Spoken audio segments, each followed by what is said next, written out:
Adobe Camera Raw June 2020 update. You know, you've got to ask yourself with Lightroom now, do you really need it anymore?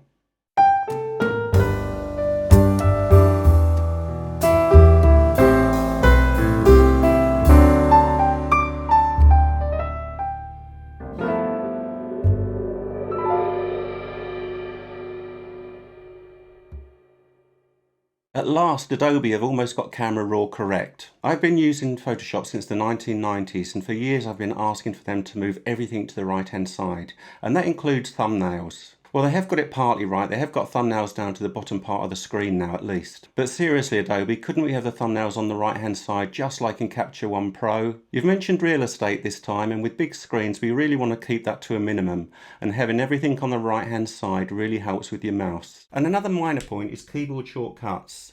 Many of us do use these as a time saver, and having a few shortcuts for the sliders would be a big help, even if it's only for the exposure slider. Adobe, please. Anyway, June 2020 for Adobe Camera Raw was a big change, and yes, there is a hue adjustment slider. Not that I think that's much of a big deal anyway, but let's show you some of the tiny changes as well. And if you are into catalogues in Lightroom, you may not want to change, but without catalogues, using your filing system, the new Adobe Camera Raw is quite powerful now. So let's take a look in Bridge where we've downloaded our images to. And here on the left we have our personalised favourites. Then we have folders, so this is a complete copy of what's on our system, so if you have that nice and neat then there's no chance of anything getting lost. Just keep a good structure in place really. We still have the options for stars and also for colour coding. Then over here we've got keywords as well, so there's all of that available for each folder and each file. Starting with this folder and just making sure that they're all highlighted and selected. And we do have the option if we want to go up to Tools and Batch Rename.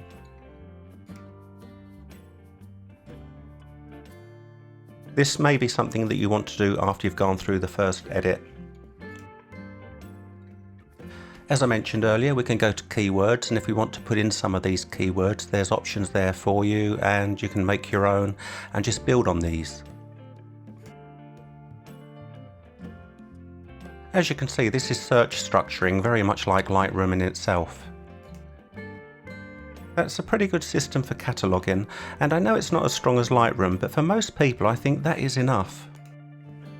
You're not going to get catalogues going astray or missing, and as I said, as long as you've got a good folder structure on your computer, everything should be fine and in its place.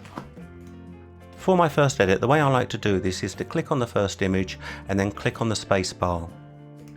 And now we can use the cursor keys and go backwards and forwards and then star them. I like to use 4s and 5s as my favourites and near misses, and that's using the number keys on the keyboard. Here I just go through them backwards and forwards, like I said, using the cursor keys, seeing what I like before I make the final decision on the star rating.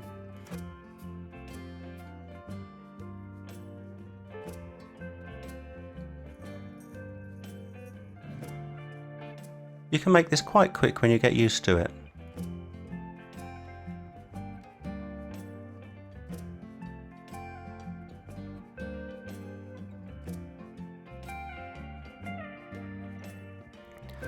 So there we go, nearly done. And then we can press the space bar and that will take us back. And now we can come down and just filter for the 5-star ratings. Maybe take another look at them just to confirm.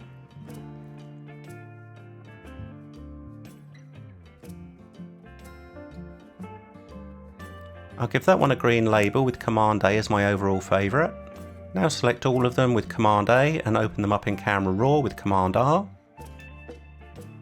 As I mentioned earlier, I'm really happy that the thumbnails are down here on the bottom, but for years I have been asking for them to come over on the right hand side here. This new display of the sliders is much better and looks so much now like Lightroom. So let's go over to my favourite here. Now, something you may not pick up right away, but whenever you do any adjustments on the sliders, there will be a white dot that appears along the relevant tool on the right hand side here. I'll just show you, and there's the white dot appearing there. Double click just to reset that. So let's just give you a brief overview of some of the new things here in Lightroom. Adobe Camera Raw. you will see that the colour and black and white toggles have changed, and it's just black and white, and toggle that on and off for black and white or colour. Also pick up on these eye icons, which will toggle the adjustments that you've made with each palette. Now with the basics panel, there's very little changed here at all, just a little bit of colour coming in on those sliders at the bottom. Going over to curves, and the RGB icons are now in colour here at the top. Also, if you want to use the presets for the curve adjustments, you can now move these within the line of the curve rather than just using the sliders. Going over to detail, and one thing you need to pick up on here is there are now drop down arrows to open up further details for each slider. So not too much of a change in there. Over in the colour mixer now, and nothing much changed here, but we do have all of these lovely colours coming in just to make it look a little bit more pretty. Same here for the HSL sliders. Split toning, no changes at all there. Optics, pretty colours again coming in here, and just watch out for those little triangles on those sliders, getting those to drop down. Geometry, a fab little addition here. If you're into drawing out lines for architecture, etc., it now comes with a loop built in as you drag them out. Just make sure you click on the little tick box to make this come into play.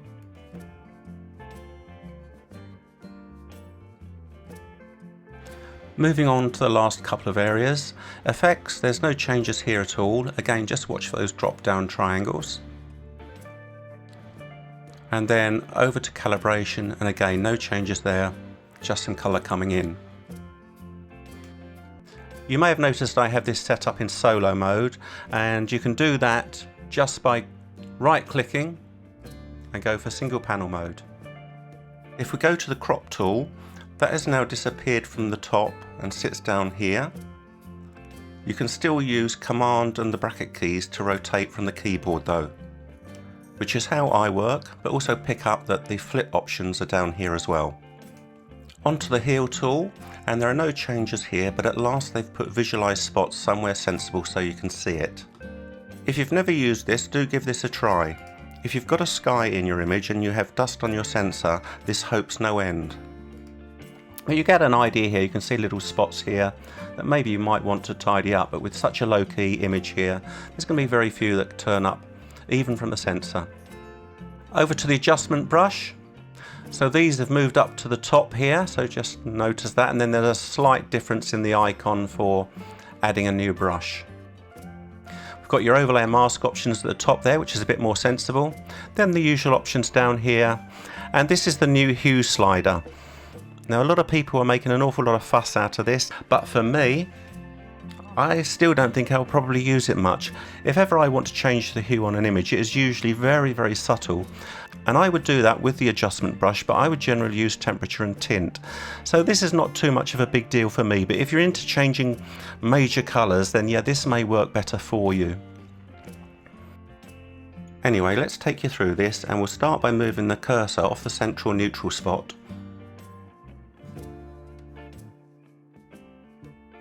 Because we've got a black and white background, I'm going to start this with a very simple feathered brush, just overlaying over the top very roughly without using any masking.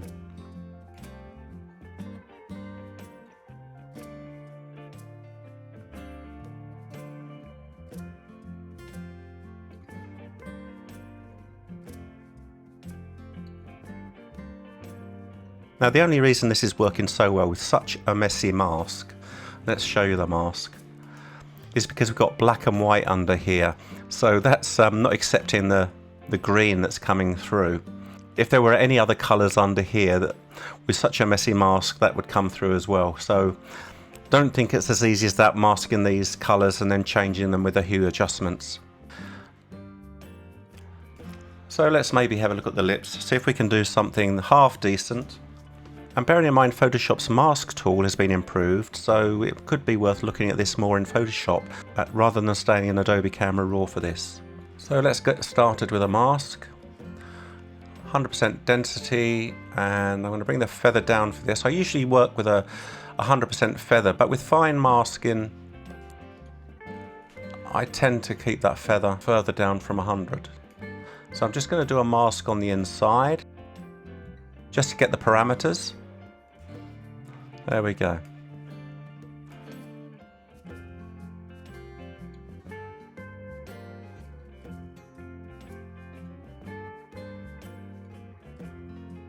Now you can use auto mask if you wish, but I tend to over mask and then cut it back with the eraser, and that gives a softer edge. I'm not a fan of the hard edges that auto mask does. Okay, we can turn that off. Let's change the hue so we can see where I've over painted. We'll go to eraser.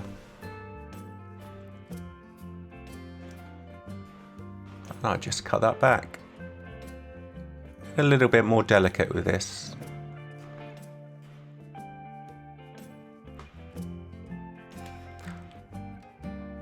I didn't do too bad a job around there actually, so we'll just finish off around here. Don't ever think masking's a quick job, okay? It's not easy, and unfortunately it shouldn't be easy, but if you want a good job, you've got to spend a bit of time with this. And where needed, although this I think is acceptable, go in closer, just finish off your edges. And like I said, this way you don't get that hard edge that auto mask nearly always puts in. I'm not a fan of auto mask.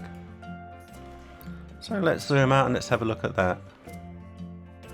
So there we go, that's using the new hue adjustment slider.